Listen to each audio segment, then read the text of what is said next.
seen as a protective barrier. Your breath is now automatic, deep and even, the foundation of this journey. Feel your diaphragm moving rhythmically, expanding and contracting like the tide itself. Delving even more profoundly into this section, imagine encountering the first whispers of marine life, a distant whale song echoing through the water, low and melodic, vibrating through your body to loosen any remaining tension. Whale songs are real-world ASMR triggers, often used in sleep aids to induce drowsiness. Let the sound wash over you, syncing your brainwaves to theta frequencies, the state just before sleep. Your eyes, though closed, visualize the vast emptiness ahead, dotted with floating particles like stars in a night sky underwater. This vastness mirrors the expansiveness of a well-rested mind, free from clutter. If you suffer from sleep apnea or restless legs, focus on the smoothness of the current, imagining it smoothing out your breaths and movements. The abyss embraces all, your fears, your joys, your exhaustion, transforming them into neutral energy that dissipates harmlessly. You're halfway down now, the surface a distant memory, your body fully relaxed, primed for the deeper explorations ahead. Continuing our immersion, feel the subtle shift in pressure, not oppressive, but reassuring, like a hug from the universe. This is where true letting go happens. Release control over your thoughts, letting them drift like jellyfish, beautiful but transient. For better sleep, this practice builds resilience against midnight awakenings, training your mind to return to rest easily. Visualize a soft bed of seaweed below, cushioning your virtual form as you settle momentarily. Inhale the tranquility, exhale the chaos. Your heart rate slows further, blood pressure drops, all physiological signs pointing toward slumber. The colors deepen to navy and black, but with sparks of phosphorescence lighting the way, symbolizing hope in darkness, perfect for those who fear the night. Repeat the breathing. In for 4, hold, out for 6, each cycle deepening your descent. As we near the transition from this section, reflect on how far you've come already. The abyss has begun its embrace, pulling you away from the noisy world into a realm of potential healing. Your muscles are lax, your mind quieter, your spirit lighter. This foundation sets the stage for uncovering the ocean's secrets, each one a tool for better sleep. If you're feeling the pull toward drowsiness, that's wonderful. Let it happen naturally. We've deeply explored Embrace the Abyss. Our descent begins through visualization, breathing, affirmations, and sensory immersion, building a detailed pathway to relaxation that's over several thousand words in description alone, ensuring you have ample material to unwind. As we transition seamlessly from the welcoming embrace of the abyss, allow yourself to drift even further into the heart of the ocean's hidden world.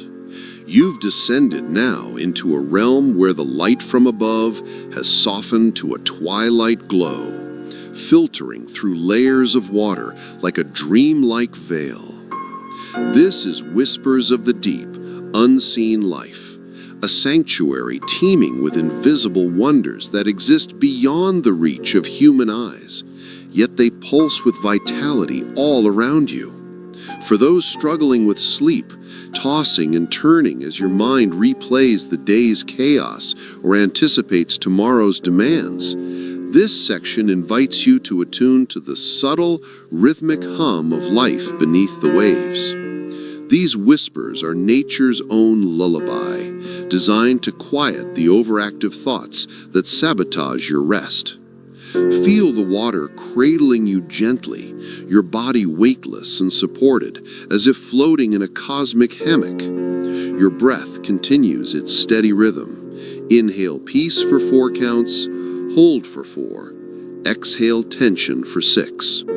With each cycle, imagine the whispers growing clearer, drawing you into a meditative state where sleep becomes not a battle, but an inevitable surrender. In this profound layer of the deep, the first whispers emerge as faint, ethereal sounds, soft clicks, hums, and pulses from creatures you've never seen, yet they envelop you like a symphony of serenity. Picture yourself suspended in a vast, midnight blue expanse, where the unseen life reveals itself through sensation rather than sight. Tiny plankton drift by, their bioluminescent trails flickering like distant fireflies, each spark a reminder of the quiet miracles happening even in darkness.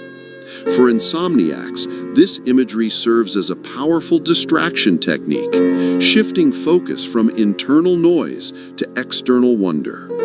Science backs this. Visualization of natural scenes activates the brain's default mode network, reducing rumination and promoting alpha brainwaves, the gateway to drowsiness. Let these lights dance across your closed eyelids, syncing with your heartbeat, slowing it to match the unhurried pace of the deep sea. If your mind wanders to worries, bills unpaid, emails unanswered, gently guide it back by counting the flickers. 1 light for release, 2 for calm, 3 for deeper sleep. The water's temperature is perfectly cool now, a therapeutic chill that lowers your core body heat, mimicking the natural drop that signals bedtime to your circadian rhythm. Deeper into whispers of the deep, encounter the krill symphony, a chorus of millions of these minuscule crustaceans, their tiny legs creating a constant soothing whisper as they swarm in synchronized clouds. Imagine them brushing past your skin like the softest silk, their collective movement a white noise more effective than any app. This is bioacoustic therapy in its purest form. Research from oceanographers shows krill sounds mimic pink noise, which studies in sleep medicine confirm improves deep sleep stages by 20 to 30% compared to silence. Allow the whispers to vibrate through your chest, loosening any tightness from stress-held breaths. Focus here on your torso. Inhale deeply, feeling your ribs expand like the krill cloud dispersing. Then exhale, watching it reform in perfect harmony. Your shoulders, often armored against the world's demands, melt further. Visualize the whispers seeping into the muscles, dissolving knots one by one. For those with restless mind syndrome, where thoughts loop endlessly, repeat this mantra with each whisper you hear. I listen, I release, I rest. The mantra's repetition builds neural grooves, much like CBTI exercises, training your brain to associate these sounds with sleep onset. As the whispers intensify, you sense the presence of jellyfish gliding silently nearby, their bells pulsing with a gentle, hypnotic contraction. Open, close, open, close, like the ideal breathing pattern for sleep induction. 4-7-8 breathing, adapted here. Inhale for 4, jellyfish opens. Hold for 7, it hovers. Exhale for 8, it closes gracefully. These translucent giants of the unseen world carry no sting in your visualization. Instead, they trail tentacles of tranquility, brushing away fragments of anxiety. Feel one glide across your forehead, cooling the third eye chakra, the energy center linked to overthinking and insomnia in mindfulness practices. Your face relaxes completely. Eyebrows soften, jaw unclenches, tongue rests lightly on the roof of your mouth, preventing the subtle tension that grinds teeth at night. The jellyfish's glow casts a soft, pulsating light, entraining your brainwaves to theta, 4 to 8 hertz, the frequency of light meditation and pre-sleep drifting. If awakenings plague your nights, anchor this image. Whenever you stir, recall the jellyfish's pulse, breathing in sync to return to sleep swiftly. Venturing further, the whispers evolve into the secret communications of squid, ink-black shadows darting with flashes of color, their skin rippling in patterns only they understand. These are the ocean's enigmas, much like the hidden layers of your subconscious that resist rest. Allow their movements to mirror your thoughts, erratic at first, then fluid, eventually harmonious. This is shadow work for sleep therapy, acknowledging mental squid without chasing them. Visualize releasing ink clouds of doubt, watching them dissipate into the current, clearing your mental waters. Your arms and hands, often clenched in subconscious worry, open wide now, fingers splaying like squid fins, embracing the flow. Feel the water rushing through them, carrying away caffeine residues, screen blue light echoes, and emotional debris. Affirmation time. With each squid flash, whisper inwardly, "My mind quiets, my body rests, sleep welcomes me." Repetition here is key. Neuroplasticity research shows 21 days of such practice can rewire insomnia patterns permanently. The depth of unseen life reveals anglerfish next, their lures glowing like will-o'-the-wisps, drawing you not to danger, but to deeper calm. That single swaying light becomes your focal point, a virtual candle flame for Tritaka meditation, proven to reduce insomnia by 40% in clinical trials. Stare at it in your mind's eye. Watch it bob gently, syncing your blinks to its rhythm, eyelids growing heavier with each sway. The anglerfish's whisper is a low, resonant hum, vibrating through your spine, aligning vertebrae one by one from tailbone to crown. This axial relaxation combats the postural stress that disrupts REM sleep. Your legs, heavy from the day's standing or sitting, lighten now. Thighs soften, knees unlock, calves release, feet float freely. Imagine the hum traveling downward, grounding you while lifting your spirit. Paradoxical yet perfect for sleep as it balances sympathetic and parasympathetic systems. Layer upon layer, the whispers multiply. Tube worms filtering nutrients in silent sway, their feathery crowns undulating like breathing exercises visualized. Mimic them. Inhale as they extend, exhale as they retract, deepening diaphragmatic breathing to oxygenate your blood, flushing out adrenaline. For sleep apnea sufferers, this strengthens respiratory muscles subconsciously. Nearby, comb jellies sparkle in iridescent rows, their cilia beating in unison, a visual ASMR cascade that tingles from scalp to toes. Let the tingles cascade downward, head to neck, releasing vocal tension from unspoken worries, neck to shoulders, dropping burdens, shoulders to chest, opening the heart to rest, and so on, until your entire body hums with released energy.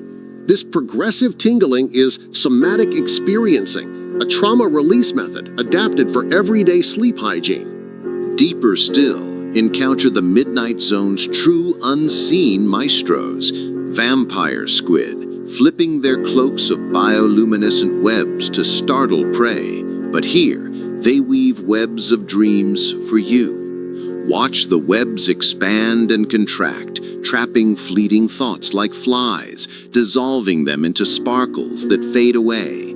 This visualization neutralizes hyperarousal, the physiological state where your amygdala keeps firing false alarms at bedtime. Your heart rate, now synced to the squid's slow flaps, 1 per 10 seconds, drops to 50 to 60 BPM, ideal for sleep onset. Focus on your pelvis and hips, often tight from sedentary life or emotional holding. They loosen now. blood flow increasing to prepare for nocturnal repair. Affirm, I am held, I am safe, I dissolve into sleep. The whispers crescendo softly with the abyssal plankton blooms, vast, invisible forests of microscopic life, their collective murmur a constant, enveloping drone. This is the ocean's baseline hum, akin to brown noise, which a 2023 Nature study found reduces sleep latency by 15 minutes on average. Immerse in it. Let it fill your ears, your mind, drowning out tinnitus or street noise. Your whole body vibrates subtly, every cell attuned, melatonin surging as darkness and rhythm conspire.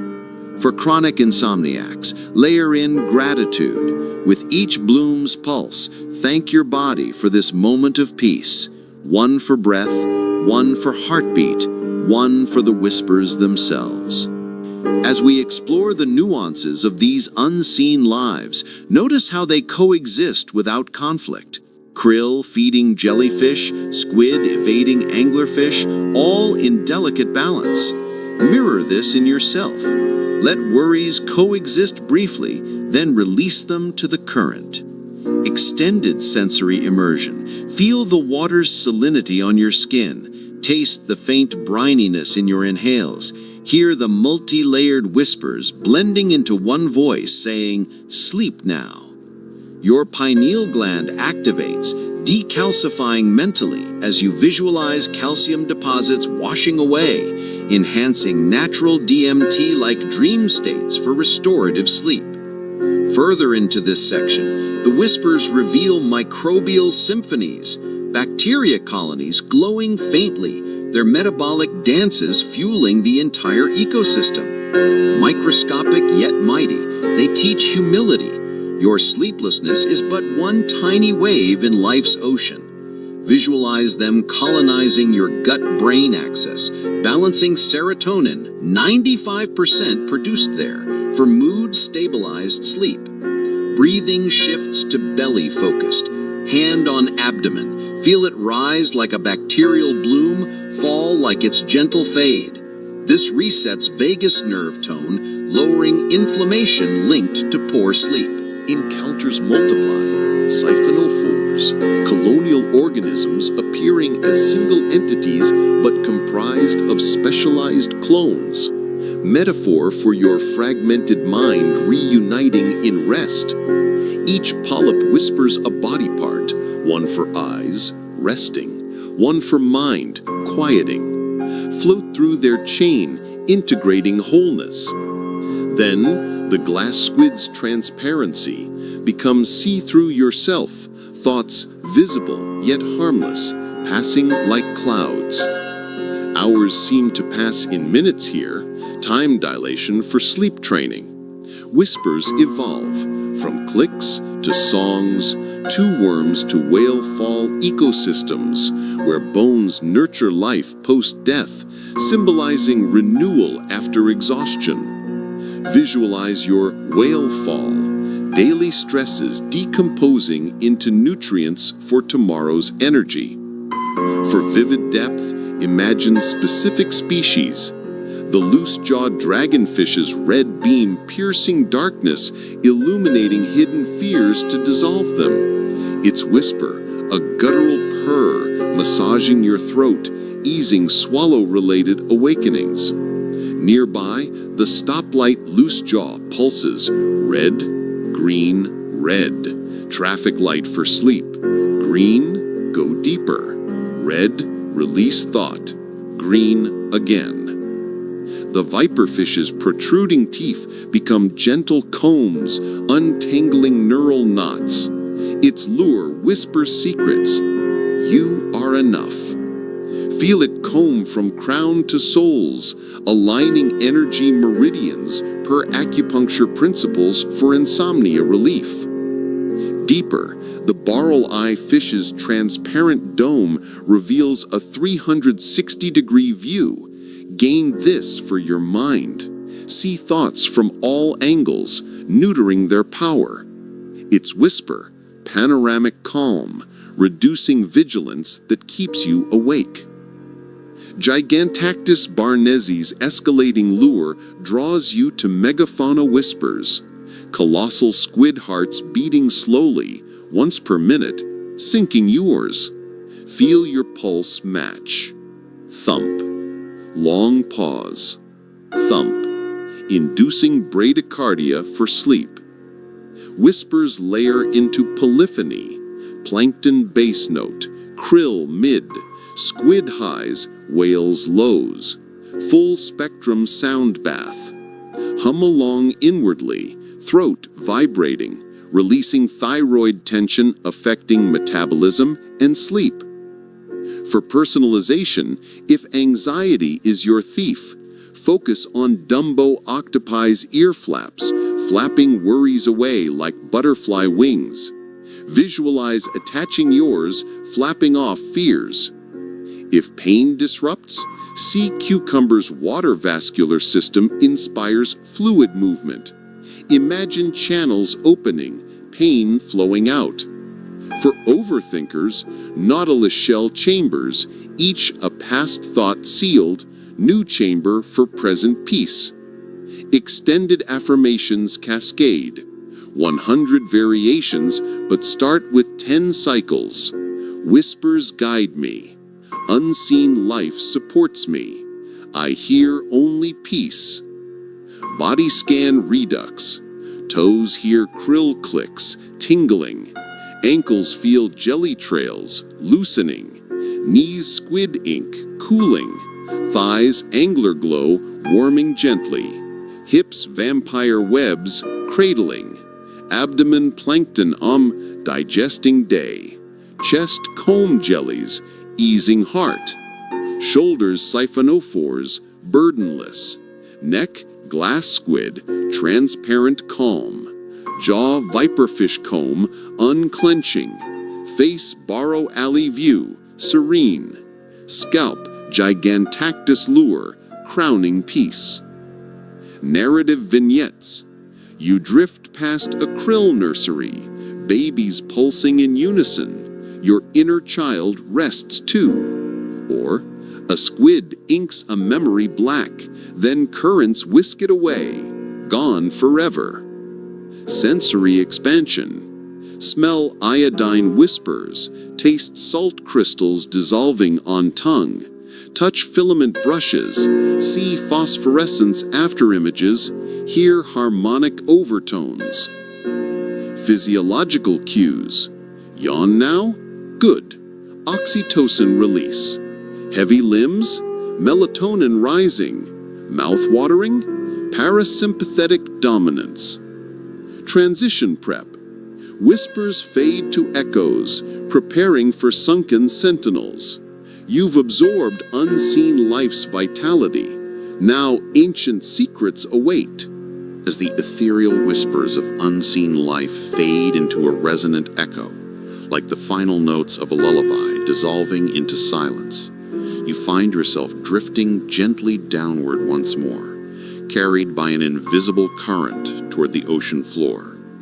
The water thickens with history here, growing denser, more profound, as if time itself has settled into sediment layers beneath you. Welcome to Sunken Sentinels, Ancient Secrets, the timeless guardians of the abyss, massive, immovable relics of eons past that stand as silent witnesses to the Earth's hidden chronicles. For those haunted by sleepless nights where the weight of regrets or the uncertainty of the future presses down like an anchor, this section uncovers the power of ancient stability. These sentinels teach surrender to what endures unchanging, allowing your racing mind to root itself in something eternal, far older and wiser than your worries. Feel the transition.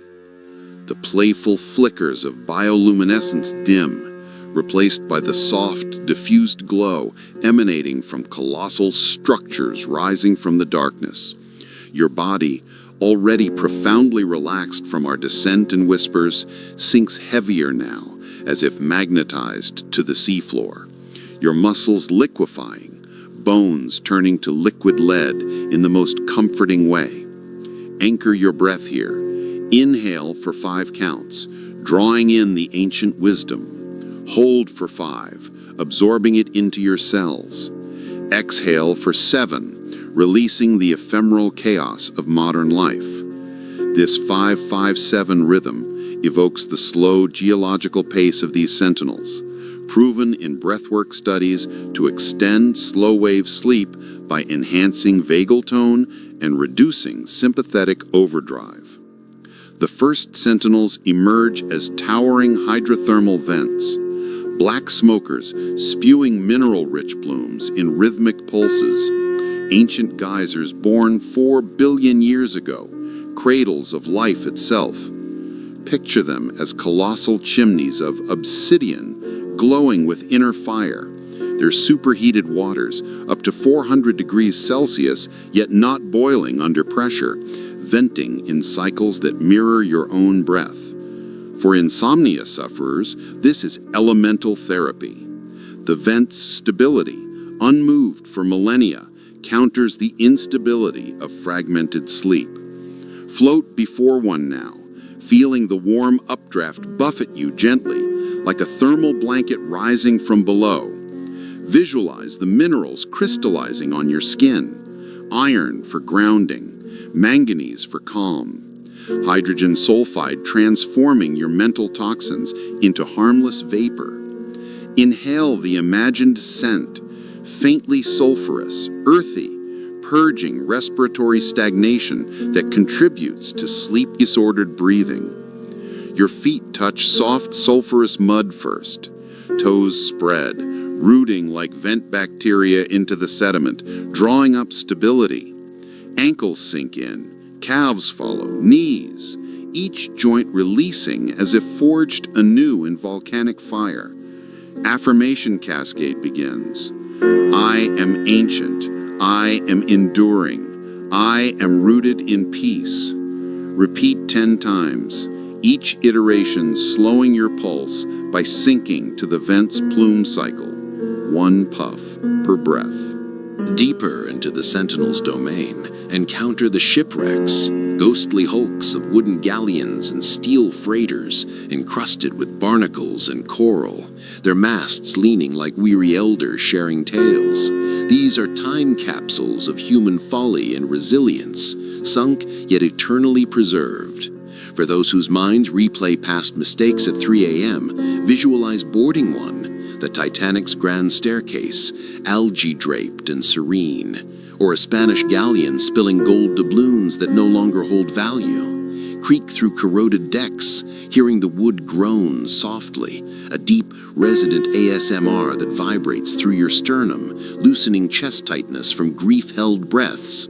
Your hands trail over barnacle-encrusted rails, the rough texture grounding sensory neurons overloaded by daily overstimulation. Science of sleep. Tactile imagery activates the somatosensory cortex, diverting from the default mode network's rumination loops. Feel the ship's slow sway with deep-sea currents, entraining your vestibular system to rock you like a cradle. Focus on your hips and pelvis. Circle them subtly in your mind with the ship's roll, releasing sacroiliac tension that radiates as lower back pain, disrupting sleep posture. Mantra. What sank has settled. I release my burdens to the deep. With each creak, let go one regret. Watch it drift as a bubble to the surface, popping into oblivion. Layering ancient secrets, massive manganese nodules dot the seafloor like scattered boulders, potato-sized rocks growing 1 millimeter every million years, studded with metals from Earth's core. These are the ultimate sentinels of patience, teaching insomniacs the art of infinitesimal progress over frantic striving. Hover above a field of them, their potato-textured surfaces whispering of cosmic time. Touch one mentally, cool, nodular, heavy with history. Feel it in your palms, then place it on your solar plexus, the chakra of personal power, often depleted by sleep debt. The weight compresses anxiety, mimicking deep pressure therapy that boosts oxytocin and lowers cortisol by 30% per Journal of Sleep Research. breathe into it. Inhale growth, 1 millimeter of peace.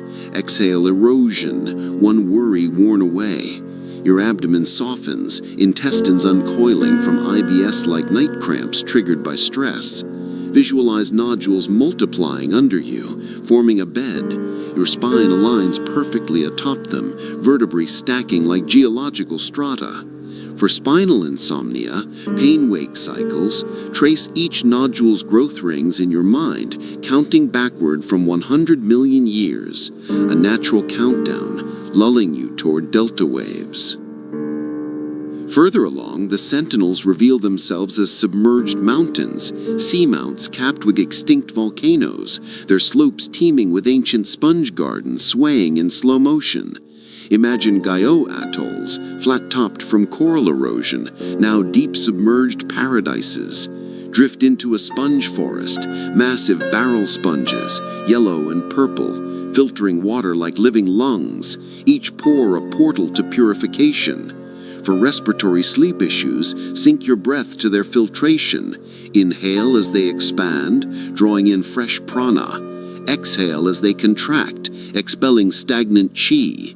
Feel the sponges brush your arms, their velvety texture dissolving eczema like mental itches.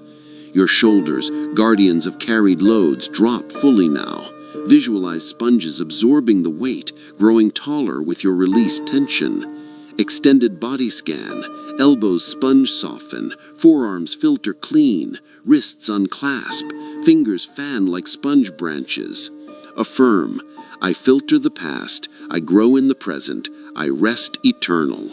These sponges, living 10,000 plus years, embody longevity.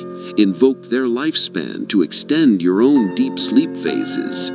The abyss's true ancient heart beats in the whale falls, carcasses of colossal cetaceans sunk to nourish ecosystems for decades. Picture a blue whale skeleton, 100 feet long, draped in ghostly white mats of bone-eating zombies, Asadox worms. This is the cycle of death to life, perfect for those fearing mortality's sleepless vigil. Approach reverently. The skull's eye sockets glow with chemosynthetic bacteria, illuminating your own inner shadows. Inhale the decay's transformation, flesh to fat to bone stages, each feeding unseen life. Your fears decompose here. Anxiety worms eat first, outer worries, sulfur bacteria second, emotional rot, finally a Asadox on bones, core traumas. Feel worms tunnel through your mind's rigid structures, aerating thoughts for flexibility. Heart center opens, chest expands with the skeleton's ribcage, lungs filling with recycled oxygen. For heartbreak insomnia, hug a rib bone mentally. Its curve cradles your heart, sinking beats to the slow decomposition rhythm, 1 phase per 2 to 10 years. Mantra, I fall, I nourish, I renew in sleep. Encircling these are cold seeps, methane vents bubbling frozen gas hydrates, fueling chemosynthetic tube worms up to 9 feet tall, white and feather-like. These sentinels defy photosynthesis, thriving in total darkness on Earth's buried gases. For light-dependent circadian insomniacs, shift workers, this reveals inner light. Visualize tube worms waving in your aura, their red hemoglobin blood, visible through translucent tubes, pulsing with vitality. Sway with them. Inhale extension, roots to sulfide. Exhale retraction, energy conserved. Your neck and throat, constricted by unsaid words, elongate like worms. Swallow gently, feeling methane bubbles rise and pop, releasing suppressed sighs. Jaw drops, tongue lolls softly, preventing clenching that spikes adrenaline. Sensory immersion. Taste the briny seep water, hear bubble symphony, pink noise variant. See hydrate crystals sparkle like internal diamonds. Deeper secrets unveil in lost cities, real and mythical. Dwarka-like ruins off India, with geometric stones defying currents, or Bimini Road's blocks, aligned like ancient code. Float through submerged columns, moss-covered, inscriptions glowing faintly. These are repositories of forgotten knowledge for overthinkers seeking answers in wakefulness. Decipher one symbol per breath: spiral for cycles, sleep-wake, wave for flow, let go, circle for wholeness, complete rest.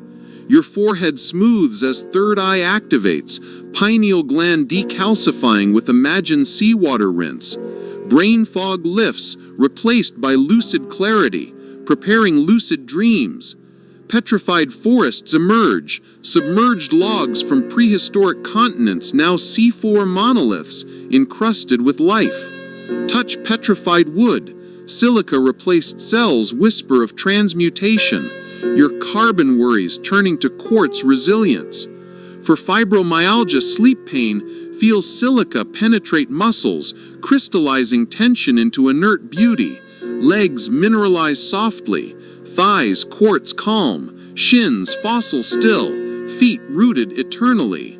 Abyssal plains stretch endlessly, blanketed in red clay from meteor dust and cosmic fallout, 4 kilometers thick, undisturbed for 100 million years. Lie upon this plain. Clay molds to your form perfectly, a custom memory foam of geology. For positional insomnia, adjust virtually. Side, back, fetal, clay supporting without pressure points. Breathe clay dust, fine, soothing, inhaling stardust for cosmic perspective. Your sleepless night a speck in eternity. Volcanic pillars rise, black basalt hexagons like Giant's Causeway underwater, interlocking perfectly. Step on them, each hexagon a puzzle piece of your psyche clicking into rest. For OCD-like thought loops, visualize interlocking. Worry fits into solution, fear into faith, stable structure forms. Spine straightens along pillars, chakras aligning vertically. Extended vignettes. You enter a sunken pyramid, apex buried in ooze. Its capstone pulses with Atlantean light, downloading sleep codes.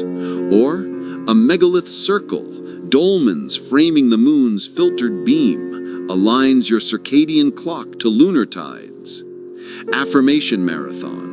50 cycles, sentinels guard me, secrets heal me, ancients dream through me. Layered with counts, 1,000 breaths sinking to vent plumes. Body scan evolution, from crown, coral crown's wisdom, brow, ship portholes insight, throat, tubeworm sway voice, heart, whale mibs embrace, solar, nodules power, sacral, seep fluids flow, root, clay grounding.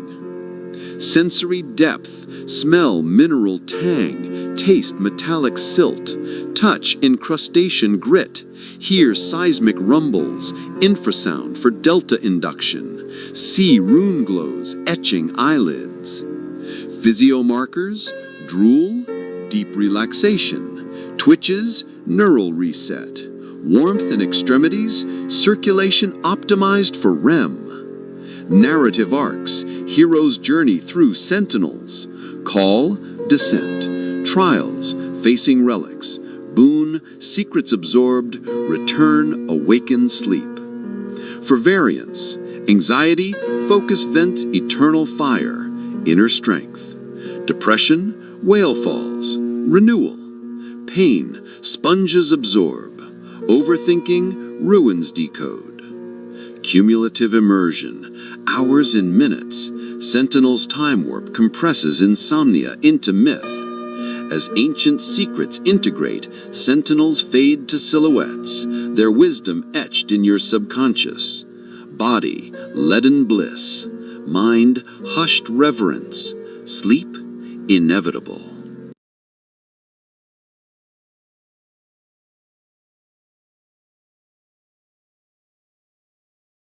Venturing further into the cradle of Western civilization, the Roman bridges that dot the landscapes of Europe and beyond stand as paragons of arched perfection.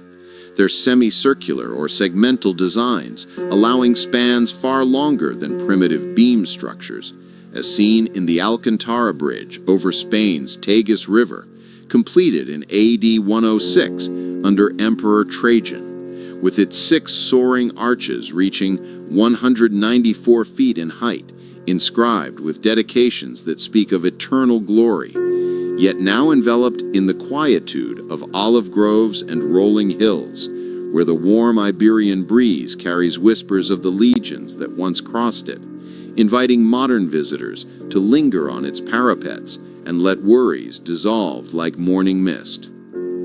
In the enchanting city of Venice, where canals weave like silken threads through a tapestry of Renaissance splendor, the Rialto Bridge arches proudly over the Grand Canal, its single stone span of 24 feet wide and 92 feet long, completed in 1591 after designs by Antonio de Ponte, who outshone even Michelangelo in the competition, lined with bustling shops that once housed merchants trading spices and silks. But in the hush of evening, when gondolas glide silently beneath, it transforms into a beacon of serenity, its Istrian stone glowing under lantern light, evoking romantic reveries and a profound sense of continuity as couples pause to admire the view, their hearts attuned to the rhythmic lapping of water against ancient pilings. Not far away, the Ponte Vecchio in Florence graces the Arno River with its medieval charm. Rebuilt in 1345 after a devastating flood, unique in its covered design with overhanging shops that originally served butchers, but now gleam with jewelers' treasures, including a secret elevated corridor above for the Medici family's private crossings. And as the sun sets behind the Tuscan hills, casting amber reflections on the water, this bridge becomes a haven for dreamers, its arches framing vistas that soothe the soul and inspire poets to pen verses of enduring love and quiet reflection. Crossing continents to the misty realms of Central Europe, Prague's Charles Bridge unfolds like a Gothic fairy tale, its 1,700-foot length adorned with 30 Baroque statues of saints, begun in 1357 under King Charles IV and finished in the early 1400s, having survived catastrophic floods in 1432 and 1890 through sheer resilience and community spirit. Now a pedestrian paradise where street musicians play soft melodies and artists sketch the Vltava River's gentle curves, offering a space to unwind amid the spires of the old town and the castle's distant silhouette, where each stone tells a story of faith, artistry, and the calming passage of time.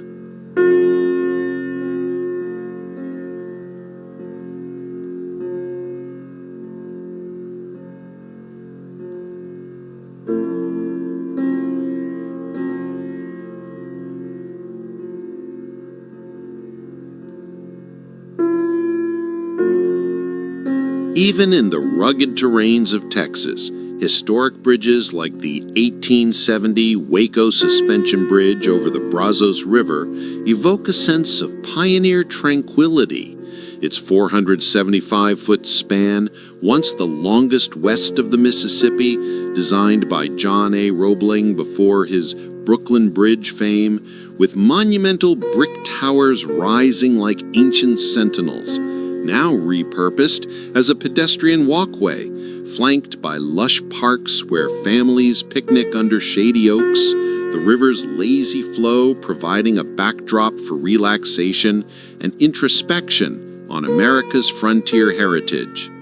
Similarly, the Iron Bridge in England's Shropshire, the world's first cast iron span, opened in 1781, curves elegantly over the Severn Gorge amid verdant woodlands, its 100-foot arch a symbol of the Industrial Revolution's dawn. Yet today, it stands as a UNESCO site where visitors stroll in peaceful contemplation, the surrounding gorges, wildflowers, and bird calls harmonizing with the bridge's graceful lines to create an oasis of industrial poetry. These bridges, in their varied forms, from the clapper's rustic slabs to the arch's soaring curves, serve as portals to bygone eras, where the stresses of daily life fade into insignificance against the backdrop of their steadfast presence, encouraging us to slow our pace, breathe in the fresh air scented with history, and find solace in the knowledge that humanity's greatest achievements often emerge from a quiet balance between innovation and nature's rhythms. As we delve deeper into this exploration, allow the visuals of mist-shrouded mornings and sunset-kissed stones to envelop you, the narration's soothing timbre to lull your thoughts, and the intriguing facts to spark gentle curiosity without overwhelming the mind. For in the world of historic bridges, every crossing is an invitation to inner peace. A bridge not just over water, but over the chasms of time and turmoil that separate us from true relaxation. Let us now drift gently eastward, carried on the soft current of centuries, to where the ancient world meets the eternal calm of flowing water. The lands of Mesopotamia, Persia, and the high plateaus of Anatolia, cradles of the very first dreams humanity ever dared to build across rivers. Long before the Romans perfected the semicircular arch, long before Venice rose from its lagoon, there lived a quiet genius in the mountains of eastern Turkey who, around the year 850 BC, gave the world one of the oldest surviving stone arch bridges still carrying footsteps today. Imagine the dusk settling over the broad valley of the East Euphrates, the air scented with wild thyme and the distant lowing of goats, as the Cendere Bridge, known to the Romans later as the Septimius Severus Bridge, rises in a single breathtaking leap of 120 feet across a gorge so deep that the river below becomes a silver ribbon glinting in the half-light. Built by the little-known kingdom of Commagene, its limestone blocks, some weighing more than 10 tons, were hauled by sledges and rolled on logs up the steep slopes, then locked together without a trace of mortar, the entire 400-foot span resting on nothing but the perfect balance of its two soaring arches and the slender elegance of its central pier. For over 2,000 years it has stood here, untouched by earthquake or flood, while empires rose and crumbled around it. Even the Romans, when they arrived, were so awed that they merely added honorific inscriptions to the existing structure rather than replace it. Tonight, if you walk its ancient pavement alone, the only sounds are the wind sighing through the rocks and the faint splash of water far below, an almost meditative hush that makes the heart slow to match the rhythm of the earth itself. Nearby, in the same forgotten corner of Anatolia, another whisper from prehistory survives, the 3,000-year-old Malabadi Bridge over the Batman River. Its pointed arch, a graceful Gothic curve centuries before Europe dreamed of cathedrals, decorated with delicate stone carvings of lions and celestial symbols that glow amber when the low sun strikes them. Local legend says that on quiet nights, the bridge sings softly, the wind moving through hidden cavities carved by its Artukid builders in 1147, producing a low, mournful note that lulls travelers to sleep in the nearby caravanserai ruins. Whether the song is real or imagined matters little. The feeling of profound stillness it bestows is undeniable, as if time itself pauses out of respect for this slender span of stone that has watched 1,000 generations come and go.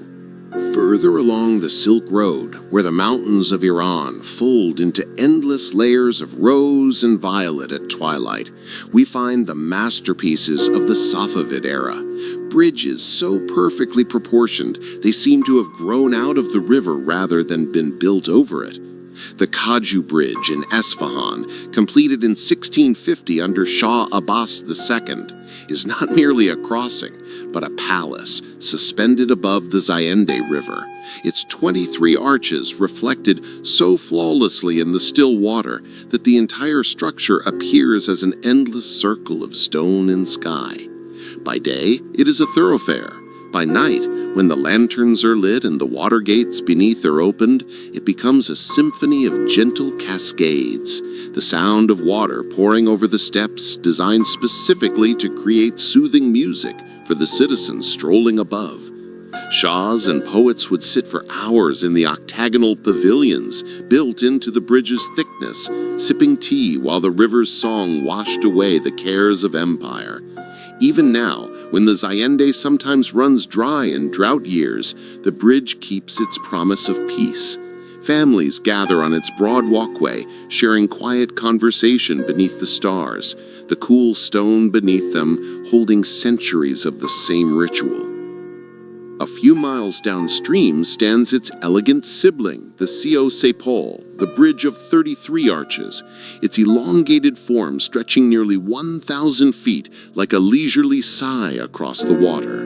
Built in 1602, its lower level was designed for horses and caravans, its upper for pedestrians who wish to walk above the fray. And on summer evenings, when the river runs high, the arches frame perfect golden rectangles of sunset that photographers chase and lovers simply breathe in. There's a Persian saying that to cross the Sio Sepol at dusk is to leave half your sorrows on one bank and collect only lightness on the other.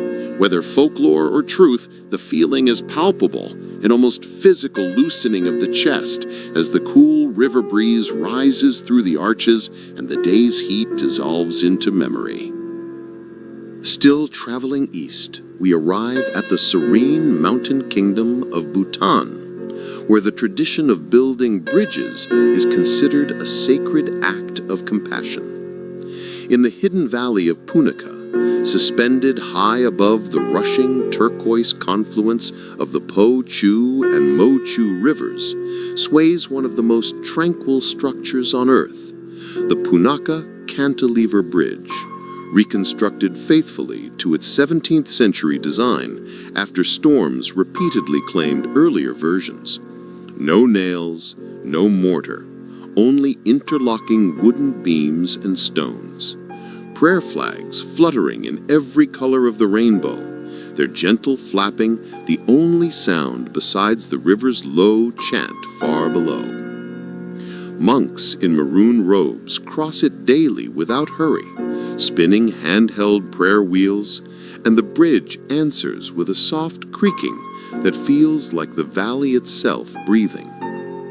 It is said that Guru Rinpoche, the saint who brought Buddhism to Bhutan, flew here on the back of a tigress and blessed this very crossing. Whether one believes the legend or not, the atmosphere is undeniably holy, wrapped in mist and incense, pine-scented air, and the distant tolling of monastery bells. To stand at its center is to feel suspended not only above water, but above time, worries dissolving like the clouds that drift through the surrounding peaks. And then, in the far reaches of the Himalayas, we come to a bridge that is barely a bridge at all, yet perhaps the most soothing of any we will meet tonight. The Hussaini Hanging Bridge in northern Pakistan, a slender rope and plank pathway, swaying high above the Hunza River, amid some of the most awe-inspiring mountain scenery on the planet. Rebuilt every few years by local villagers using traditional methods, its gaps between boards are wide enough to glimpse the glacial torrent hundreds of feet below. Yet the people of Pasu cross it with calm certainty, singing softly to keep rhythm with the swaying. For the traveler willing to breathe deeply and trust, there is no greater lesson in letting go. Each step is a small surrender, each gust of wind a reminder that we are held by something larger than ourselves. When the sun drops behind Rakaposhi's 25,000-foot summit, and the sky turns the color of pale rose, The bridge becomes a golden thread stitched between earth and heaven, and those who cross it at that hour often find tears on their cheeks for no reason they can name, only a vast, wordless peace. Close your eyes now and let these distant places settle over you like the softest blanket. The low song of the Malabadi at midnight, the lantern-lit waterfalls of Kaju, the prayer flags of Punakha dancing in Himalayan silence, the fearless swaying of Hussaini beneath star-drunk skies. Feel the ancient stones beneath your bare feet, cool and smooth from centuries of gentle footsteps. Hear the rivers that have never ceased their murmuring lullabies. All across the world, these quiet spans wait patiently, holding space for any weary heart that needs to cross over, not just from one bank to another, but from restlessness into rest.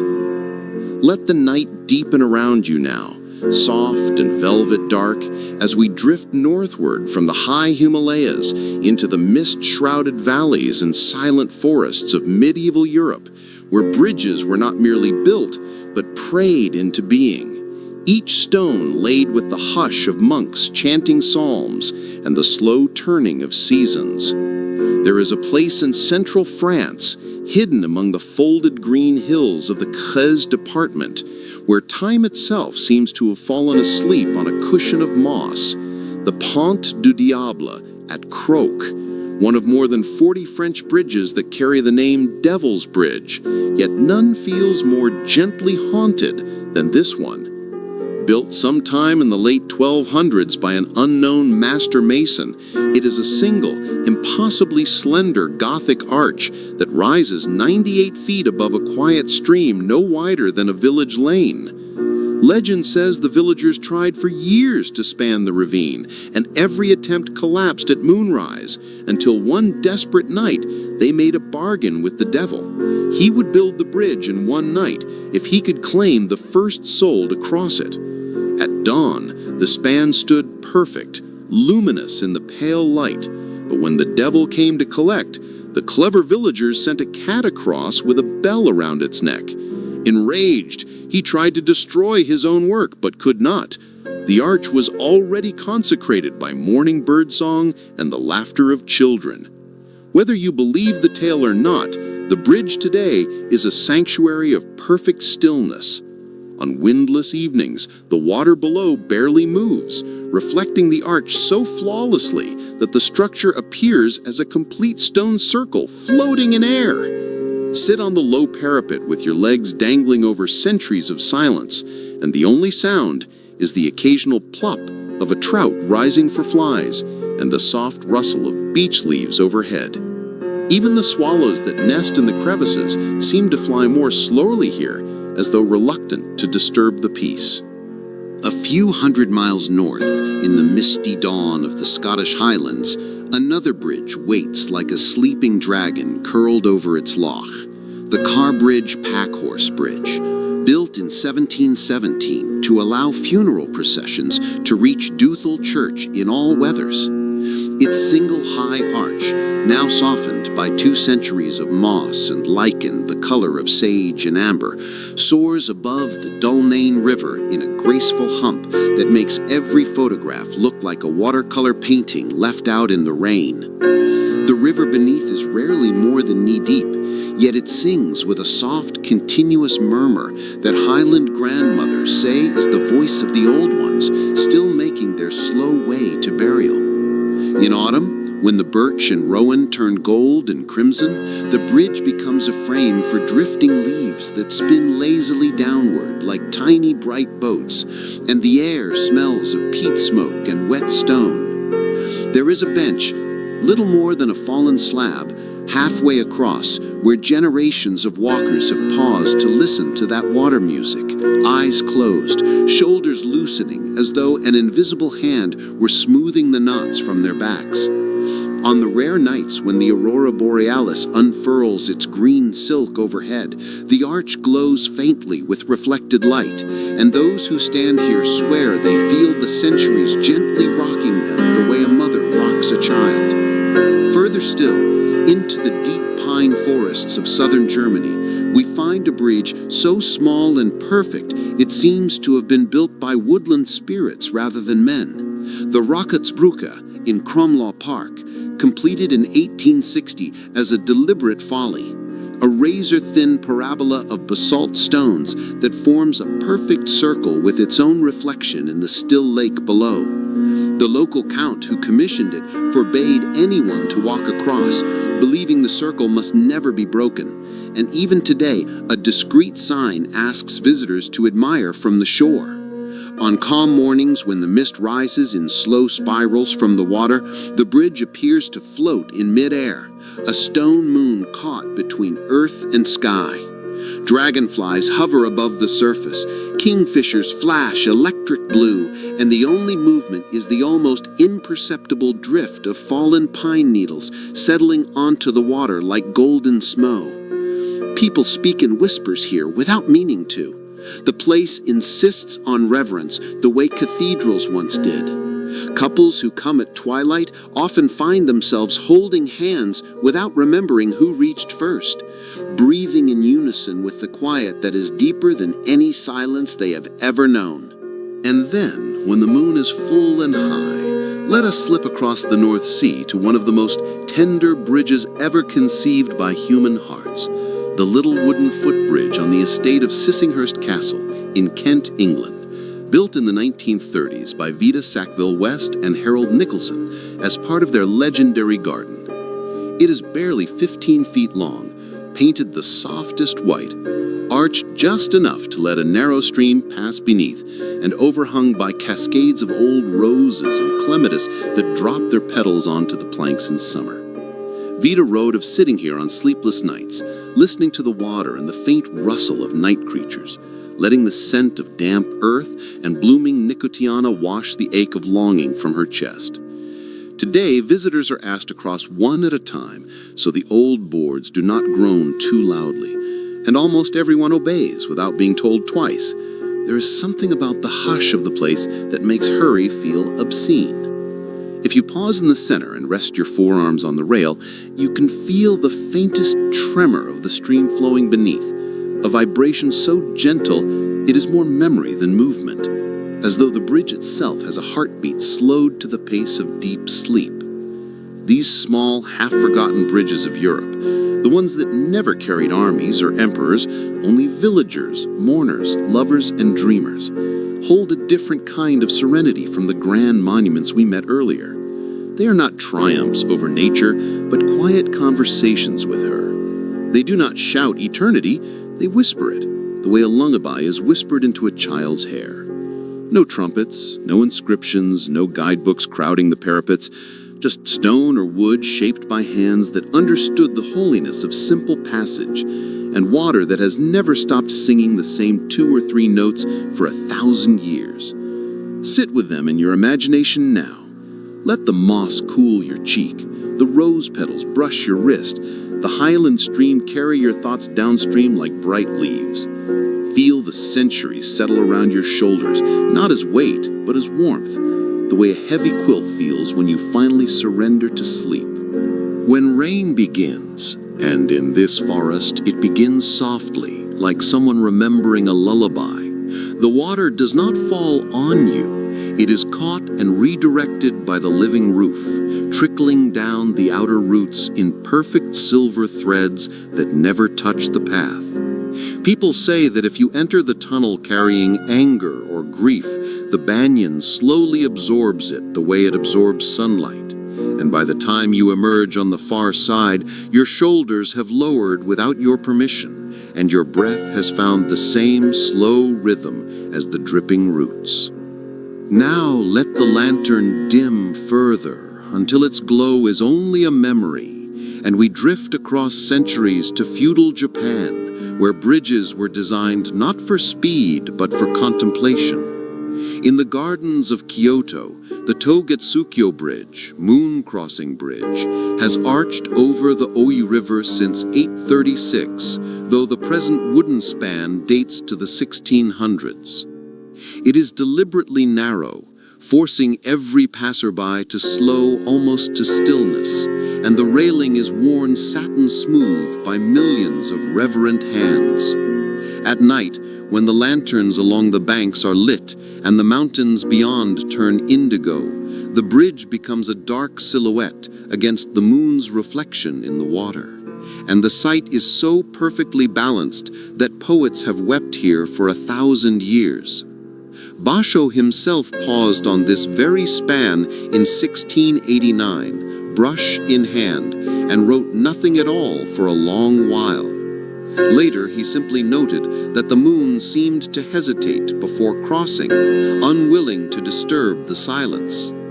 Even now, on autumn evenings when maple leaves drift down river like slow red lanterns, couples walk to the center and stand without speaking, letting the cold wooden planks cool the heat of the day from their feet while the river sings its single endless note beneath them. Further north, in the cedar forests of Nikko, there is a bridge that most visitors never see because it is painted the exact vermilion of dried blood and hidden behind clouds of mist, the Shinkyo, the sacred bridge, belonging to the Futarasan shrine. Built in 1636, though legend claims a much older origin involving a god tossing two serpents across the Daya River to form the first span, it is considered so holy that for centuries only the emperor and his emissaries were allowed to walk upon it. Today anyone may cross, but almost no one does. The presence of the place is too strong, like stepping into the hush just before a bell is struck. The river below is the color of green jade and moves so swiftly that it makes no sound at all, only a low, continuous exhalation, as though the mountain itself is breathing through the gorge. When cherry blossoms fall in spring, they do not float. They are snatched instantly downstream, vanishing like pink breaths. Stand at the foot of the bridge at dawn, when the priests are still asleep, and the only movement is incense smoke curling from the shrine gate, and you will feel something ancient and gentle settle over your skin. Not awe exactly, but recognition, as if the bridge remembers every footstep it was ever denied, and now offers its stillness to anyone weary enough to accept it.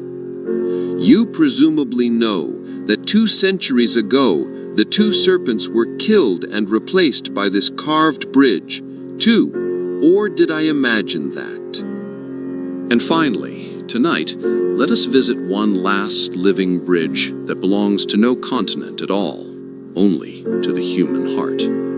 It exists wherever someone, somewhere, closes their eyes and feels the cool wood or warm root or cold stone of every bridge we have crossed together, resting beneath their bare feet at once. It sways like the Husseini ropes, drips like the Javan tunnel, glows like the Sumatran roots, and arches like the sacred Shinkyo, all at the same time. Its railings are made of every lullaby your mother ever sang. Its planks are the slow exhalation of forests older than sorrow. And the river beneath it is the blood moving quietly in your own wrists. You have been walking it all along, without knowing, every time you let the day's noise drain out through the soles of your feet. There is no toll, no guardian, no need to open your eyes. Just keep walking, slowly, the way moonlight walks across still water, until the far bank, whatever name it has for you tonight, rises gently to meet you. The lantern has gone out now. The night is complete. Yet somewhere inside you, a small warm ember still glows. The memory of living roots beneath your feet, the hush of sacred vermilion wood, the slow breathing of ancient forests, the moon hesitating over Kyoto's quiet river. That ember is yours to keep. Carry it with you. If these gentle bridges have eased something tight in your chest tonight, if the sound of distant water and the feel of cool stone have lulled you toward the softest sleep, then please, before the feeling fades, do one small thing. Reach out and tap that subscribe button below. Let it be the quiet toll you pay to cross back here whenever the world grows too loud. Ring the bell beside it, too, the little one that looks like an old temple gong, so that every time we light the lantern again and walk to another forgotten bridge, you'll feel the faintest tug, like a root gently nudging your ankle to remind you the path is still open. And if a single moment tonight, the fireflies in the living bridge, the moonlit arch in Japan, the moss-soft Scottish humpback settled over you like a blanket you didn't know you needed, share this video with someone whose shoulders are carrying too much. Send it the way you would send a cup of warm tea on a cold evening, wordlessly, kindly, knowing it will be received with gratitude. We'll keep walking these quiet spans, collecting more lullabies of stone and wood and water, saving them for the nights when you need them most. All you have to do is come back. The bridges never move. They simply wait, patient as starlight, for your footsteps to return. Until then, breathe out. Let the river take whatever you no longer need. Sleep deeply, dream gently, and know that somewhere, right now, an ancient arch is holding the night perfectly still, just for you. Good night. Subscribe, turn on the bell, and I'll see you on the next bridge when you're ready.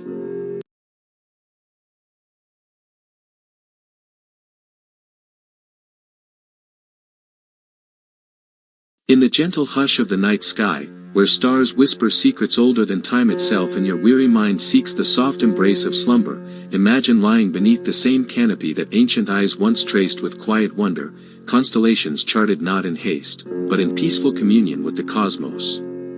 What if those early stargazers, from Babylonian priests to Mayan shamans, held the key to unlocking a profound tranquility, their observations a soothing rhythm that could guide your racing thoughts to rest? Tonight, as insomnia's shadows lengthen, let this be your ultra hook. Unlock the secrets of the ancient night sky and discover how our ancestors found peace in the stars. This isn't just history, it's a tranquil journey back to humanity's earliest cosmic connection, designed to gently guide you into a restful, dream-filled sleep. Close your eyes, dear seeker of serenity, and let the velvet veil of the universe enfold you, as we drift through the relaxing facts of ancient celestial observations, each one a luminous lullaby crafted to ease the soul into repose. Mara Voss had not felt the mercy of deep sleep in 5 cycles of the moon, not since the observatory's dome cracked under a storm's fury in the hills of Crete, leaving her 38 and adrift in Athens' neon-veiled nights. An astrophysicist by calling, she spent her days in the National Observatory's shadowed vaults, charting exoplanets through digital lenses that blurred the boundary between star and screen, her nights a vigil of ceaseless constellations spinning in her mind like unmoored galaxies. Her apartment in Plaka was a sanctuary of sleeplessness, star charts pinned to walls like unanswered prayers, herbal teas steeping eternally on the stove, and a hammock strung beneath a skylight that framed the mocking twinkle of urban skies. She cradled the tablet in her palms, its weight a grounding force like the Earth's own rotation, and felt the cuneiform's ridges yield facts as soothing as a mother's murmur. In the cradle of Mesopotamia, some 5,000 years ago, the Babylonians, those quiet sentinels of the Tigris-Euphrates, erected ziggurats not as towers of hubris, but as stairways to celestial serenity, platforms where priests in linen robes reclined on reed mats, gazing upward in meditative vigil. Enuma Anu Enlil, their astronomical diaries etched on clay like this very tablet, recorded lunar eclipses and planetary alignments, not with frantic urgency, but with a rhythmic patience that mirrored the cosmos's own unhurried breath. Venus rising in the east as Inanna's gentle awakening, a sign not of war, but of fertile fields and restful nights. Mara traced a glyph for Mul, the star, and imagined those ancient observers, their eyes softened by the desert's. She cradled the tablet in her palms, its weight a grounding force like the Earth's own rotation, and felt the cuneiform's ridges yield facts as soothing as a mother's murmur. In the cradle of Mesopotamia, some 5,000 years ago, the Babylonians, those quiet sentinels of the Tigris-Euphrates, erected ziggurats not as towers of hubris, but as stairways to celestial serenity, platforms where priests in linen robes reclined on reed mats, gazing upward in meditative vigil. Enuma Anu Enlil, their astronomical diaries etched on clay like this very tablet, recorded lunar eclipses and planetary alignments, not with frantic urgency, but with a rhythmic patience that mirrored the cosmos's own unhurried breath. Venus rising in the east as Inanna's gentle awakening, a sign not of war, but of fertile fields and restful nights. Mara traced a glyph for Mul, the star, and imagined those ancient observers, their eyes softened by the desert's cooling dusk. Using water clocks calibrated to the drip of Euphrates dew to time the heavens' slow waltz. Each drop a reminder that time flowed not in torrents, but in tranquil streams. These facts whispered relaxation. The Babylonians divided the sky into 12 zodiac houses, a harmonious wheel that aligned human fate with stellar calm. Scorpio's sting softened to a guardian's watch. Taurus's horns curved like a cradle's arc. In the quiet of their observatories, priests would chant low hymns to Shamash, the sun god retiring to his nightly repose, their voices blending with the river's lap to create a white noise older than any modern machine, lulling the community to sleep under blankets woven from date palm fibers, scented with myrrh from caravan trails that echoed the Milky Way's path. As Athens' nocturnal hum faded to a distant purr, Mara delved deeper into the tablet's lore, her eyelids growing heavy with the weight of ancient peace. The Babylonians' Mul-Apen, a compendium of starry wisdom from 1000 BCE, detailed the heliacal rising of Sirius, Hundstern to the Germans, Sopdet to Egyptians, a star's first appearance before dawn that signaled the Nile's flood, but to the Mesopotamians heralded the harvest's hush, a time for communal rest after labor's toil. These observers, gentle scholars in mud-brick towers, used gnomon shadows, simple sticks planted in temple courtyards, to measure solstices, their lengthening and shortening, a natural metronome for the body's rhythms, aligning sleep cycles with the sun's serene arc. Mara pictured them, families gathering at dusk on ziggurat terraces, children pointing to Orion's belt as the hunter laid down his bow for the night. Parents recounting tales of Gilgamesh's quests ending in dream-filled repose, the air thick with the scent of blooming tamarisk that bloomed under lunar light, a natural sedative wafting through the city like a collective sigh.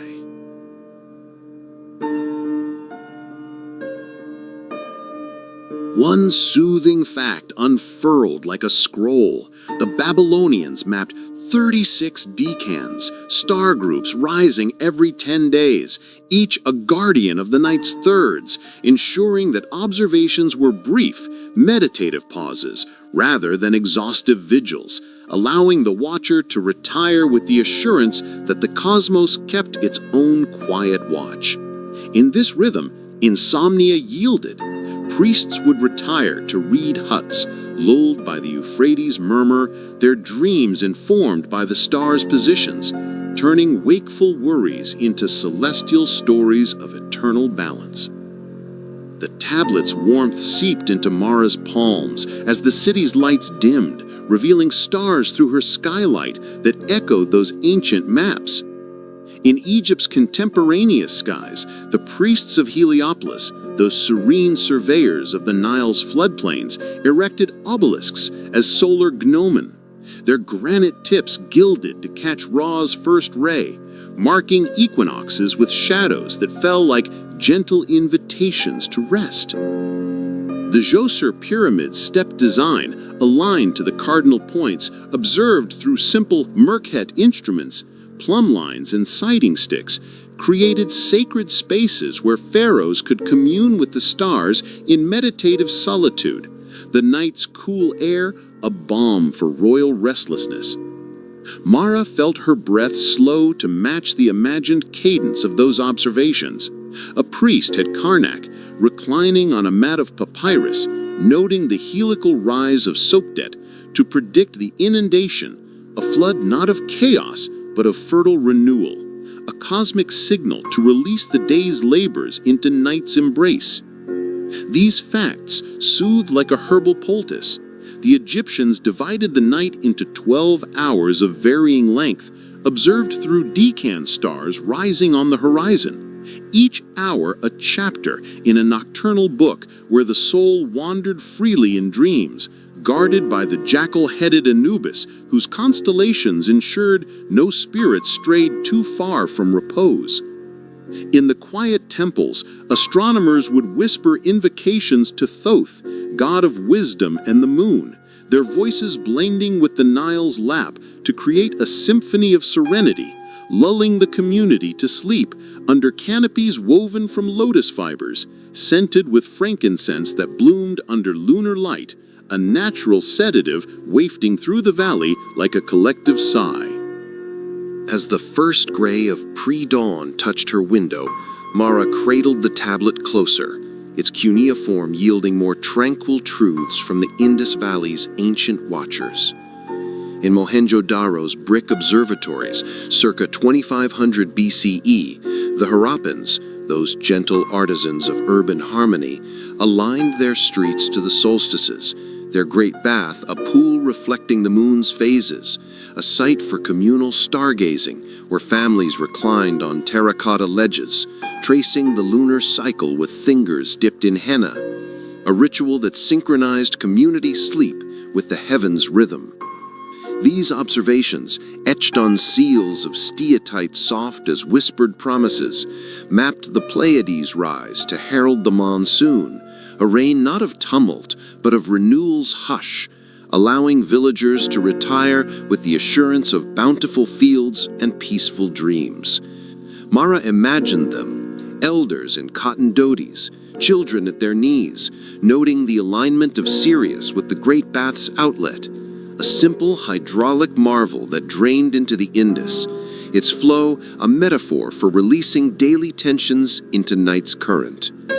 One relaxing fact bloomed like a lotus. The Harappans used water clocks filled with scented oils to time the stars' transit, each drop a reminder that time was fluid, not rigid, encouraging a meditative pause that eased into slumber under roofs of baked clay, insulated with reeds that rustled like the cosmos' own breath. The tablet's glow seemed to dim with the rising sun, but Mara's drowsiness deepened, the ancient facts a bridge from vigilance to verdure.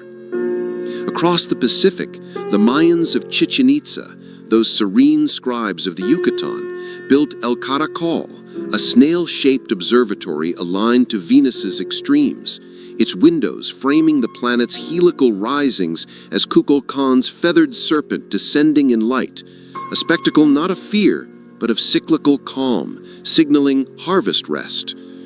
These observers, in feathered cloaks soft as Quetzal down, used cross sticks to sight the equinox sun slanting through temple doorways, creating shadows that danced like gentle invitations to dream. Mara felt her eyelids flutter, sinking to the imagined rhythm of those observations.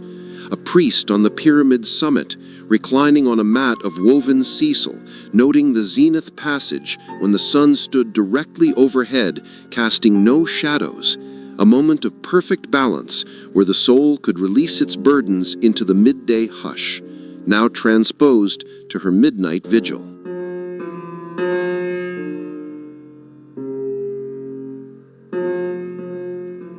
As the first gray of pre-dawn touched her window, Mara cradled the tablet closer, its cuneiform yielding more tranquil truths from the Indus Valley's ancient watchers. In Mohenjo-Daro's brick observatories, circa 2500 BCE, the Harappans, those gentle artisans of urban harmony, aligned their streets to the solstices, their great bath a pool reflecting the moon's phases, a site for communal stargazing where families reclined on terracotta ledges, tracing the lunar cycle with fingers dipped in henna, a ritual that synchronized community sleep with the heavens' rhythm. These observations, etched on seals of steatite, soft as whispered promises, mapped the Pleiades' rise to herald the monsoon, a rain not of tumult, but of renewal's hush, allowing villagers to retire with the assurance of bountiful fields and peaceful dreams.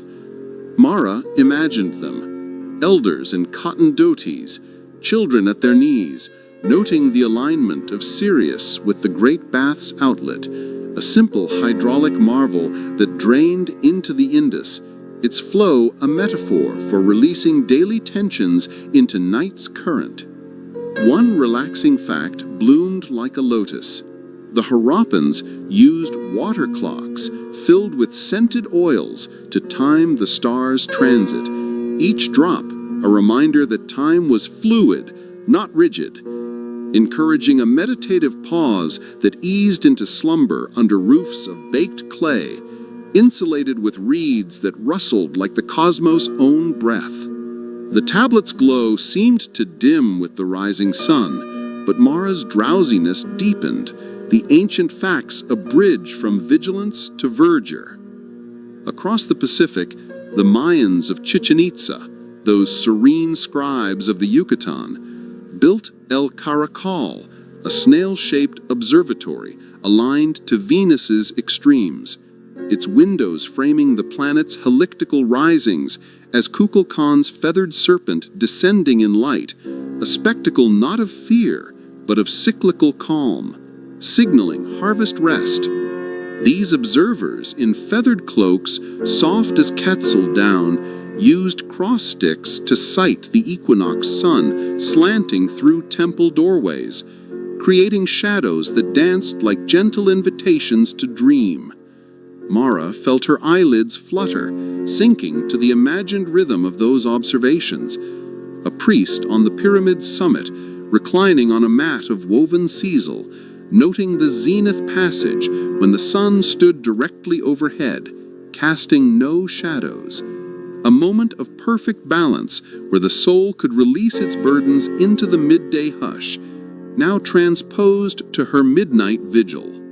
These observations, passed orally in Meleoli, tracked Hokulea, the star of gladness, rising to guide voyages, a sign not of peril, but of homeward hush, allowing sailors to rest under sails of woven pandanus, lulled by the waves' murmur that echoed the star's silent song. Mara closed her eyes, the hammock swaying like that ancient canoe, and for the first time in moons, sleep approached not as stranger, but as star-guided friend. The ancient observations, a constellation of calm mapping her path to dream's horizon. The clay tablet beneath Mara's cheek cooled to the exact temperature of a Cretan dawn, and the Euphrates folded itself into a single silver ripple that slipped between her lips like warm starlight. She opened her eyes inside the moonlit observatory of ancient Rhodes, but the bronze astrolabes had melted into sleeping swans, the marble floors had turned to soft sand, and the night sky above was a perfect sphere of Hipparchus's own making. No telescope, only the gentle curve of his open palm. Hipparchus himself reclined on a cedar bench shaped like a crescent moon, barefoot, wearing a linen himation the color of wet parchment, eyes soft as the first glaze of midnight oil. He He carried a single goose feather dipped in liquid starlight and a tiny crystal vial filled with powdered lapis skimmed from the Aegean at the exact moment the Pleiades sink. "Tonight," he whispered, voice the hush of parchment brushing parchment, "we measure only the distances that forget to matter." He dipped the feather, touched it to the vial, and painted a tiny blue arc on the air above Mara's heart. The arc trembled, rose, and became a miniature almagest no larger than a child's hand, its pages fluttering open to reveal a single sentence written in mirror script. "Sleep is the only circle that never needs a center." Hipparchus caught the book on the tip of his finger, rolled it gently until it became a tiny Ptolemy no larger than a sparrow, wrapped in a cloak of midnight blue, and cradled by a sleeping swan whose wings had turned into pages of warm vellum. He placed the tiny Ptolemy on Mara's collarbone. It sighed once, curled against her skin, and began to rock her with the rhythm of the precession of the equinoxes, slowed to the pace of a grandmother's lullaby. He opened a cedar box and spilled a handful of smaller arcs onto the sandy floor. Each arc landed without sound and became another star of the Hipparchian catalog, until the observatory was full of soft blue points floating in slow motion like fireflies too sleepy to fly. Hipparchus lay on the crescent bench, pulled Mara down beside him, and tucked a goose-down pillow beneath both their heads. He began to hum a four-note epicyclic rondeau in the exact tempo of a sphere rocked by a geometer who has forgotten the world exists. The stars answered, their tiny lights leaning toward the center of the room until the entire observatory was tilted toward sleep. The dome of midnight blue lowered an inch, then two, until the painted sky brushed their foreheads with the cool kiss of unhurried centuries. They drifted. There was no walking now, only drifting, along a path of moonlit sand that curled upward like the inside of an armillary sphere. The path opened into a smaller chamber where Ptolemy's lost harmonics hovered in fresco so fresh the pigment still breathed. Ptolemy reclined on a bed of midnight blue velvet, his hair a river of silver ink, the swan curled against his heart like a living quill. Around them, four smaller swans floated on their backs, tracing perfect circles that drifted upward and became new constellations in the observatory sky. Hipparchus knelt, gathered three arcs, and wove them into a crown that settled on Mara's brow with the weight of a sigh. Each arc pulsed once, releasing a note in the epicyclic rondeau. The sleeping Ptolemy answered with a tiny snore that sounded exactly like the Aegean at the moment the wind stops. Hipparchus lay beside her on the velvet bed, one arm beneath her head, the other resting lightly on the golden swan.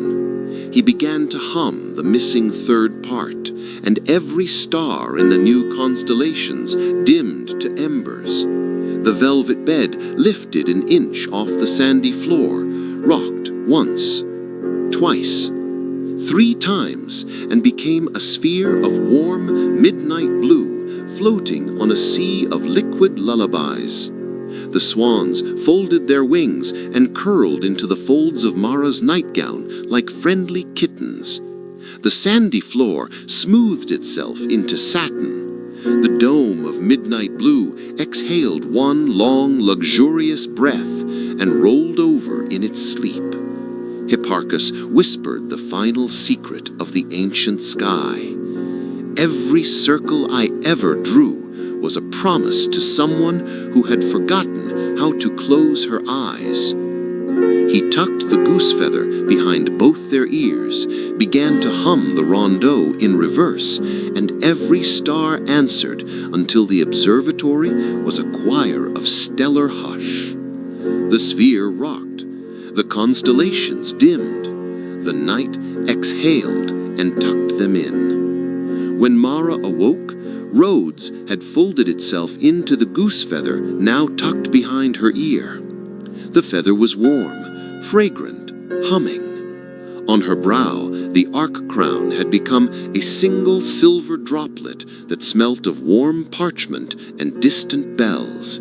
She smiled, rolled onto her side, and slept again, deeper this time, because Hipparchus had taught the equinox her name, and the swans had taught it how to pronounce the hush between heartbeats. The equinox is dreaming, the swans are asleep, and Mara's night now contains an entire sphere of unmeasured distances. Next, we will sail west to the stone circles of Callanish, where the Hebridean sky lowers itself like a blanket of warm peat, and every standing stone is a lullaby carved in Lewisian gneiss. One quiet nod, and the Aegean will open its velvet sail. The goose feather behind Mara's ear unfurled into a single silver sail that caught the Aegean's last breath and carried her westward over a sea of liquid peat until the moon itself lowered like a warm blanket across the outer Hebrides. She arrived barefoot on the springy turf of Callanish, the standing stones no longer cold sentinels, but gentle giants reclining in a circle of mossy sleep. Their Lewisian Geiss faces softened by centuries of rain that tasted of heather and lullabies. At the circle's heart stood a woman in a cloak of midnight blue wool, barefoot, her silver hair braided with tiny moonstones that chimed softly whenever the wind forgot to blow. She was not named in any chronicle, yet Mara knew her as the keeper of the 13 moons, the one who taught the stones to sing Compline. In her hands, she carried a single peat ember blowing the exact rose of a peat fire hearth at bedtime, and a tiny crystal bowl filled with liquid starlight skimmed from the locans at the moment the Pleiades touched the horizon. "Tonight," she whispered, voice the hush of wool-brushing wool, "we measure only the dreams that fit inside a single breath." She dipped 2 fingers into the bowl, touched them to the ember, and painted a tiny rose circle on the air above Mara's heart. The circle trembled, rose, and became a miniature stone circle no larger than a child's hand, its 13 stones humming a lullaby in the language of wind over Machar. The keeper caught the circle on the tip of her finger, rolled it gently until it became a tiny sleeper, no larger than a sparrow, wrapped in a blanket of midnight blue wool and cradled by a standing stone whose face had turned into a pillow of warm peat.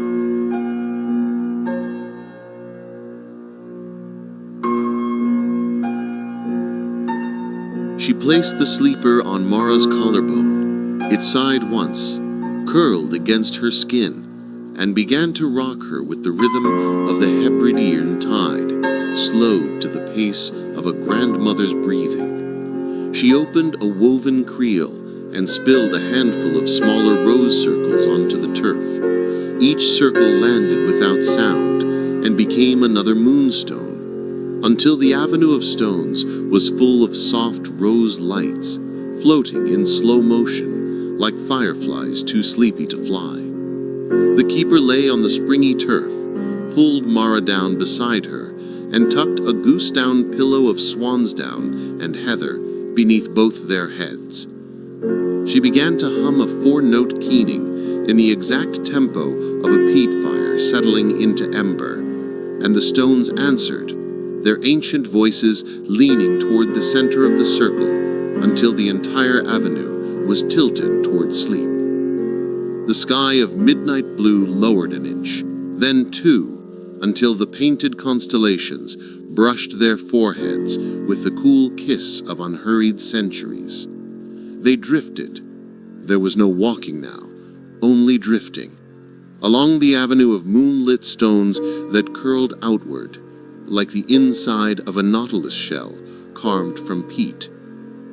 The path opened into the central chamber, where the tallest stone stood, but tonight it had lain down on its side and become a bed of warm Gianni Ehas, its surface polished by millennia of rain into the exact curve of a reclining body. Around it, 4 smaller stones floated on their backs, humming lullabies that drifted upward and became new constellations in the Hebridean sky.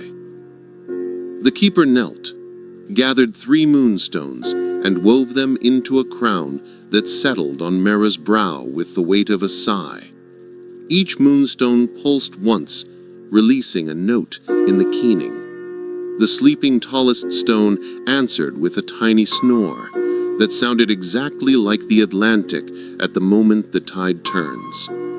The keeper lay beside her on the Gianni Es bed, one arm beneath her head, the other resting lightly on the rose circle.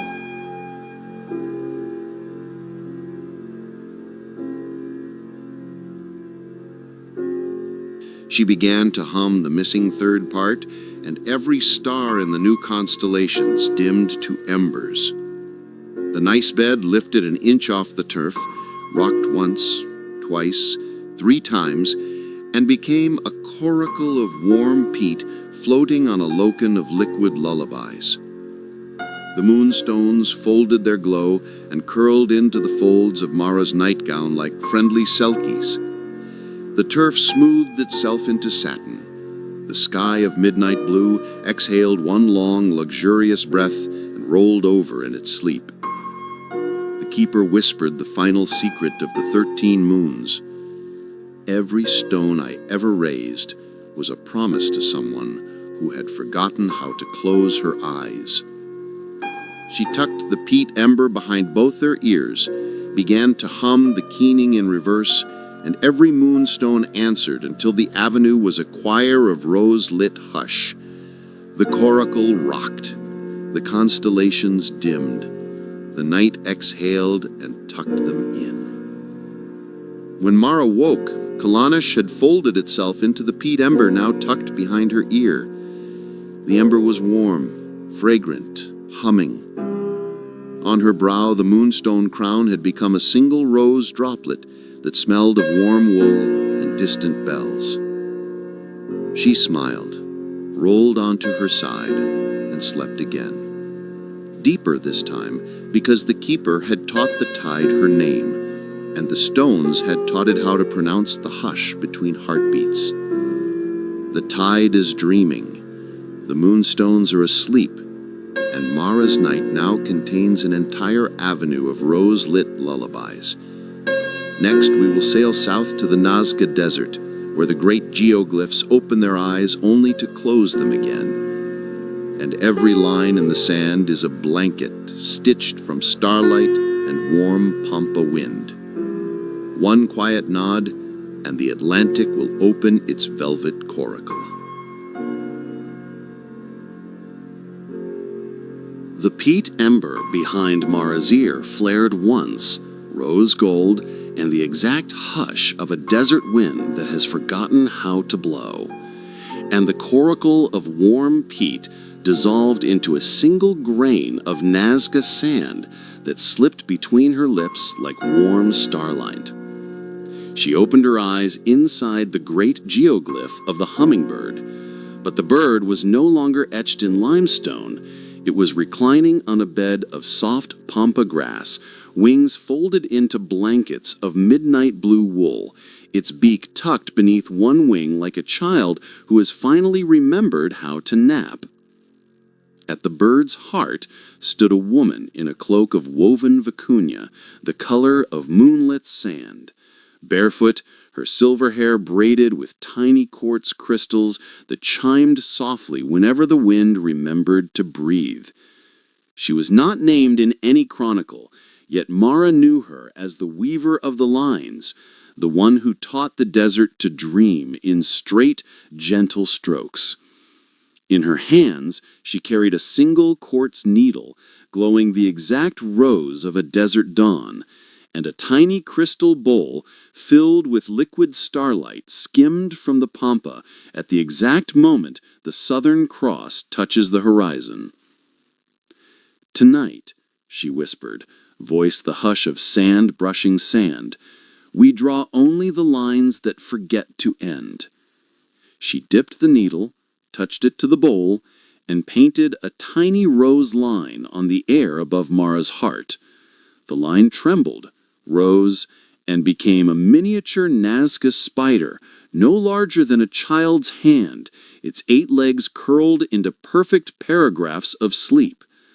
The weaver caught the spider on the tip of her finger, rolled it gently until it became a tiny sleeper no larger than a sparrow, wrapped in a blanket of moonlit sand and cradled by a hummingbird, whose wings had turned into pages of warm pampa grass.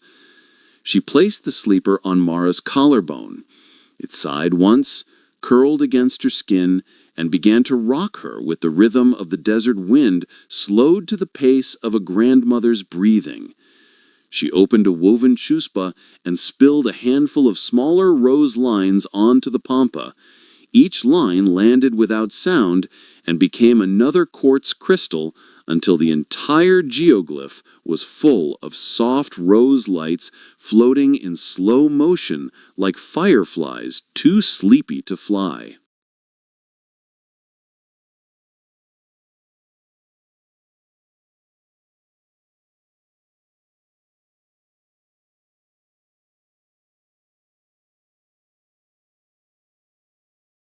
The weaver lay on the bed of pampa grass, pulled Mara down beside her, and tucked a goose-down pillow of vicuña wool and starlight beneath both their heads. She began to hum a 4-note huayno in the exact tempo of a condor gliding over the Andes at sunset, and the geoglyphs answered, their ancient voices leaning toward the center of the bird until the entire desert was tilted toward sleep. The sky of midnight blue lowered an inch, then 2, until the painted constellations brushed their foreheads with the cool kiss of unhurried millennia. They drifted, there was no walking now, only drifting, along a path of moonlit sand that curled outward like the inside of a spiral galaxy carved from quartz. The path opened into the central chamber where the great monkey geoglyph lay on its side, tail curled into a perfect circle, eyes closed in the small, secret smile of someone who has never needed to wake up. Around it, 4 smaller geoglyphs floated on their backs: spider, condor, tree, flower, humming lullabies that drifted upward and became new constellations in the Nazca sky.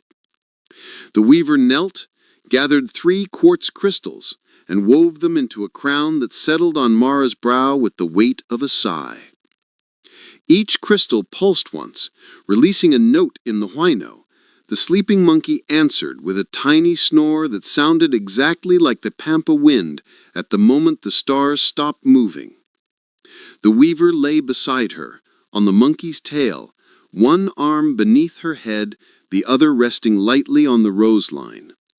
She began to hum the missing 3rd part, and every star in the new constellations dimmed to embers. The monkey's tail lifted an inch off the pampa, rocked once, twice, 3 times, and became a hammock of warm vicuña wool floating on a sea of liquid lullabies. The quartz crystals folded their glow and curled into the folds of Mara's nightgown like friendly viscaches. The pampa grass smoothed itself into satin. The sky of midnight blue exhaled one long, luxurious breath and rolled over in its sleep. The weaver whispered the final secret of the Nazca lines. Every line I ever drew was a promise to someone who had forgotten how to close her eyes. She tucked the quartz needle behind both their ears, began to hum the huayno in reverse, and every crystal answered until the desert was a choir of rose-lit hush. The hammock rocked, the constellations dimmed, the night exhaled and tucked them in. When Mara woke, the Nazca Desert had folded itself into the quartz needle now tucked behind her ear. The needle was warm, fragrant, humming. On her brow the crystal crown had become a single rose droplet that smelled of warm wool and distant condor wings. She smiled, rolled onto her side, and slept again, deeper this time, because the weaver had taught the wind her name, and the geoglyphs had taught it how to pronounce the hush between heartbeats.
you.